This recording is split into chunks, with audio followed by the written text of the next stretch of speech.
अस्सलामु अलैकुम वरहमतुल्लाहि वबरकातुहू। कभी कभी मैं करंट टॉपिक पर बात कर रहा होता हूँ और कुरान और हदीस की रोशनी में अपने मुसलमान भाइयों और बहनों को ज़रूरी बातें बता रहा होता हूँ, तो कुछ लोगों के कमेंट्स देखने को मिलते हैं, अरे मौलाना हो के ऐसी बातें कर रहे हैं, मौलाना हो के ऐसी बातें कर रहे हैं।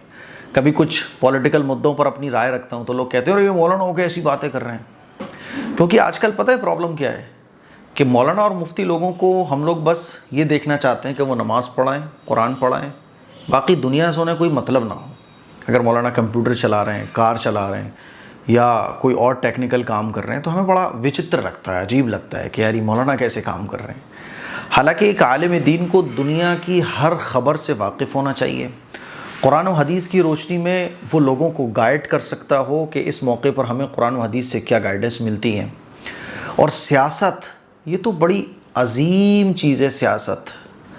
सियासत अगर गंदी हो गई है तो उसको भी सही करने का तरीक़ा ये है कि उलमा आपको बताएंगे सियासत कैसे करनी है। अल्लाह के नबी सल्लल्लाहु अलैहि वसल्लम से बेहतरीन सियासतदान कौन हो सकता है।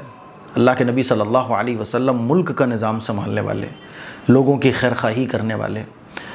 तो ऐसा होता है जब करंट टॉपिक पर मैं वीडियो रिकॉर्ड करवाता हूँ ना, तो लोग बोलते हैं यार मुफ्ती साहब इस टॉपिक पे आपको बात नहीं करना चाहिए। जैसे मैं कभी बोलता हूँ यार ये फ़िल्म आई, इस फिल्म के बारे में लोग ऐसा कर रहे हैं, ऐसा कर रहे हैं, बोलते हैं और मुफ्ती साहब फिल्मों की बात है।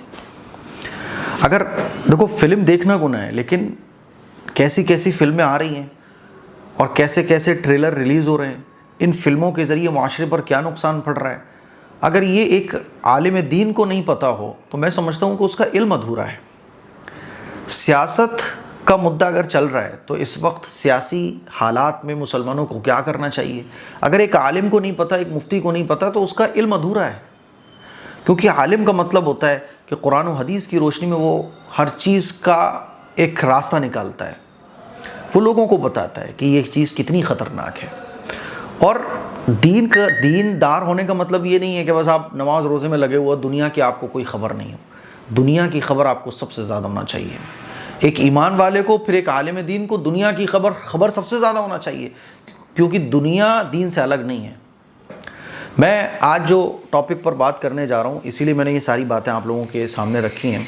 पता चले आप ही मेरे ऊपर कमेंट कर लो अरे मुफ्ती साहब फिल्मों के ऊपर बात।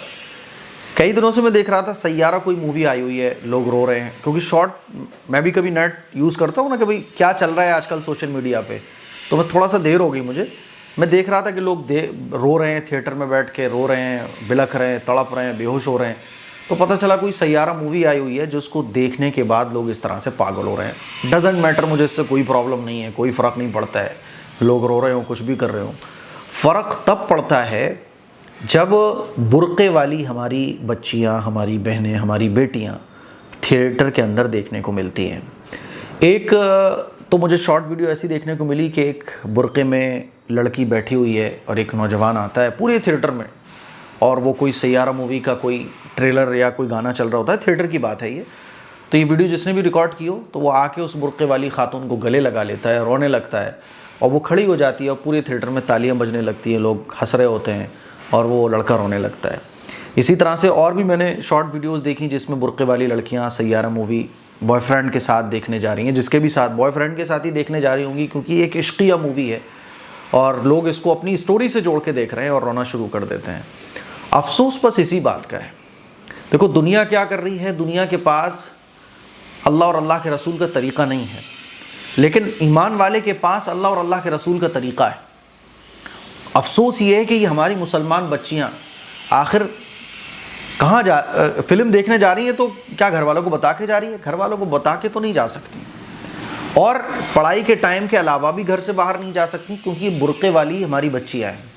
बुर्क़े वाली, बुर्क़ा पहने हुए बच्चियों का मतलब पता है क्या है कि घर वालों का माहौल जो है ना वो इतना तो दीनदार है, यानी घर वालों ने बुर्क़ा पहनवाया है, क्योंकि उस थिएटर में और भी बच्चियाँ हो सकती हैं जो मुसलमान होंगी, और भी लड़कियाँ हो सकती हैं जो मुसलमान होंगी, लेकिन वो बुर्क़े में तो नहीं है।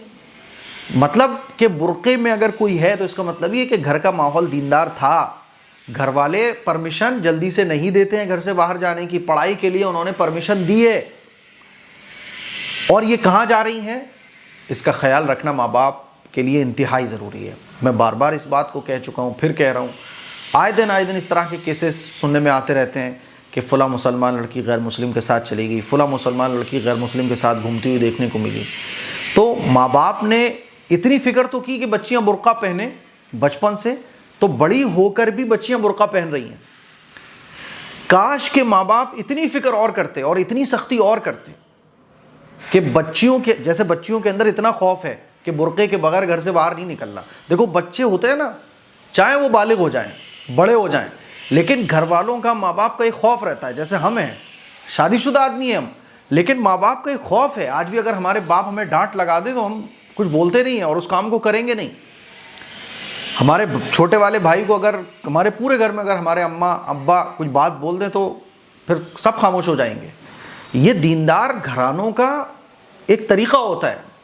ये जो मुसलमान लड़कियां बुर्के पहनी हुई आज पढ़ने जो कॉलेज जाती हुई नज़र आती हैं, तो इसका मतलब क्या है?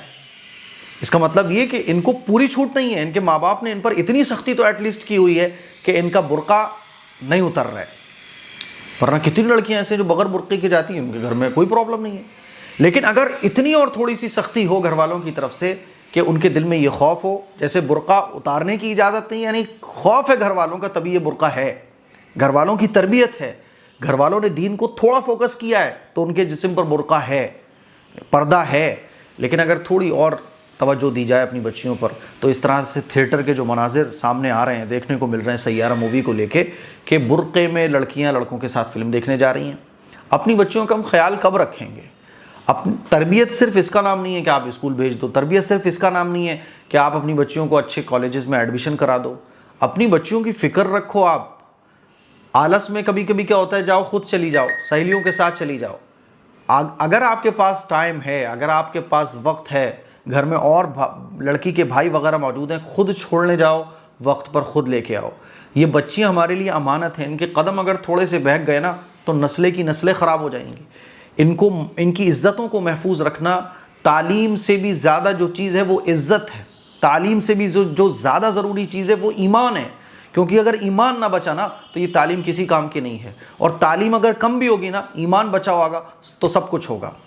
बहुत दिल दुखा ये मनाजिर देख कर, जब बुर्क़े में ख़वातीन लड़कों के साथ रोती हुई, लिपटी हुई। मेरे अज़ीज़ भाइयों, मेरी बहनों, हम अपनी बच्चियों की फ़िक्र रखें, खुदा के लिए फ़िक्र रखें। अपने बच्चियों की सिर्फ ज़रूरी नहीं है कि जो बच्ची अब बालिग हो जाए उनकी फ़िक्र रखें, छोटी बच्चियों की भी फ़िक्र रखें। आजकल ऐसे कितने वाक़यात, इस वक्त फितने फ़साद का वक्त है।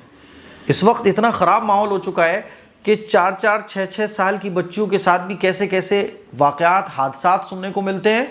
इसीलिए अपनी बच्चियों पर नज़र रखो, किसी पर एतमाद ना करो अपने अलावा, किसी पर भरोसा ना करो अपने अलावा। स्कूल छोड़ने जाओ, इतनी कुर्बानी दो, क्योंकि आपको अपनी बच्चियों की आने वाली नस्ल को बचाना है। आपकी बच्ची की जहाँ शादी होगी, आपको उसकी शादी के बाद की ज़िंदगी को बचाना है। वरना ये दरिंदे, ये भेड़िए शादी के बाद भी इन बच्चियों को सुकून नहीं लगने देंगे। शादी के बाद की भी ज़िंदगी उनकी बर्बाद कर देंगे। कितनी बच्चियों के वाक़यात मैंने सुने कि शादी से पहले कोई अफेयर था, शादी हो गई, शादी के बाद फिर ये अफेयर दोबारा से शुरू हो गया, और जब शौहर को पता चला तो डिवोर्स हो गई। डिवोर्स होने के बाद वो लड़की घर बैठी हुई है और कोई उसका सहारा बनने को तैयार नहीं है। सबको पता चल गया कि ये तो बदचलन लड़की थी। जैसे हम बुर्के पर फोकस करते हैं, पर्दे के साथ साथ हम इस पर भी फोकस करें, अपनी बच्चियों को प्यार से समझाएं, मोहब्बत से समझाएं कि बेटा ये गलत चीज़ें हैं, बेटा ये गलत चीज़ें हैं। उनके ऊपर एक मोहब्बत वाला खौफ भी तारी हो। जैसे वो बुर्का नहीं उतार पाती हैं क्योंकि उनके ऊपर एक खौफ है घर वालों का, ऐसे उनके ऊपर एक खौफ हो कि अगर मैं किसी लड़के के साथ थिएटर में जाऊँगी तो मेरे घर वाले को पता चल जाएगा, डांट पड़ेगी। ये खौफ उनके ऊपर होना चाहिए, मोहब्बत वाला। तो सैयारा मूवी में लोग पागल हो रहे हैं, रो रहे हैं। अफसोस की बात यह है कि 2025 में हम सब ये जानते हुए कि ये एक फ़ेक मूवी है, ये एक कहानी है, ये स्क्रिप्ट है, और उसको दिल पे लेके इस तरह से रो रहे हैं। अफसोस की बात है। माँ बाप का दिल दुखाने में हमारे आंसू नहीं निकलते, माँ बाप का हक़ मारने में हमारे आंसू नहीं निकलते। शादीशुदा लोगों का जो है ना हाल ये है कि अपनी बीवी को मारेंगे, कूटेंगे, डिवोर्स दे देंगे तो आंसू नहीं निकलेंगे। मूवीज़ देख के आंसू निकल रहे हैं, पैसा मारते हुए आंसू नहीं निकलते, अल्लाह और अल्लाह के रसूल के लिए कभी आंसू नहीं निकलते। तो ये बहुत अफसोस की बात है। इस मूवी के लिए, खुदा के लिए अपने बच्चों को बचाइए, अपने बच्चों को बचाइए। चंद बातें हैं जो इस सिलसिले में मुझे आप लोगों से कहनी है। अपने बच्चों को अवेयर कीजिए, अपने बच्चों को ख़बरदार कीजिए, अपने बच्चियों का ख्याल रखिएगा।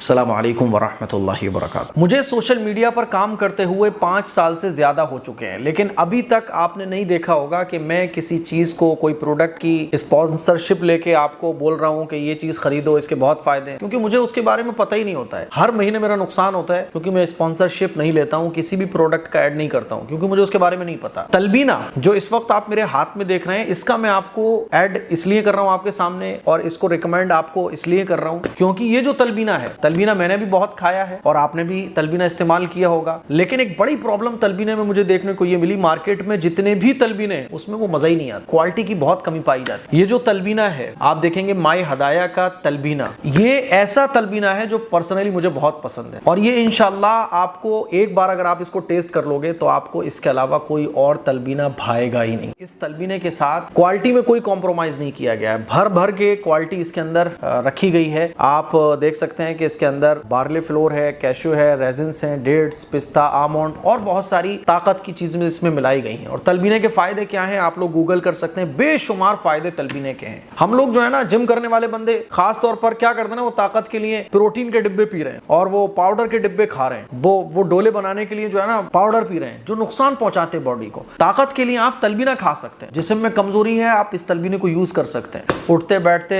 आंखों में अंधेरा आ जाता है, दिल की बीमारियों को दूर करने के लिए और वजन को कम करने के लिए, जिस्म को सेहतमंद रखने के लिए, कमजोरी को दूर करने के लिए बेशुमार फायदों में तलबीना फायदा पहुंचाता है। अल्लाह के नबी सल्लल्लाहु अलैहि वसल्लम के जमाने में तलबीने को बहुत पसंद भी किया जाता था, इसीलिए आप एक बार इस तलबीने को जरूर ट्राई कीजिएगा। मैं आपको गारंटी दे रहा हूं कि ये तलबीना आपको बहुत पसंद आने वाला है। ऑर्डर करने के लिए आप इस नंबर पर भी जा सकते हैं और वेबसाइट myhadaya.in इस वेबसाइट पर भी आप विजिट कर सकते हैं। मैं आपको फिर बोल रहा हूं कि इस तलबीने को यूज करने के बाद, क्योंकि मैं इसको पर्सनली यूज कर रहा हूं, इस तलबीने को यूज करने के बाद आपको कोई और तलबीना पसंद नहीं आएगा, इतना इसके अंदर आपको क्वालिटी वाइज आइटम देखने को मिलने वाला है। तो ऑर्डर कीजिए, अभी दुआओं की गुजारिश है, और इसको रिकमेंड भी कीजिए। और जो लोकल चीजें हैं इधर उधर की जो पाउडर वगैरह से बनती हैं, ये देसी आइटम है, इसको इस्तेमाल कीजिए ताकि जेन्युइन फायदा, जो रियल फायदा है वो आपकी बॉडी को मिल सके। अस्सलामु अलैकुम वरहमतुल्लाहि वबरकातुहू।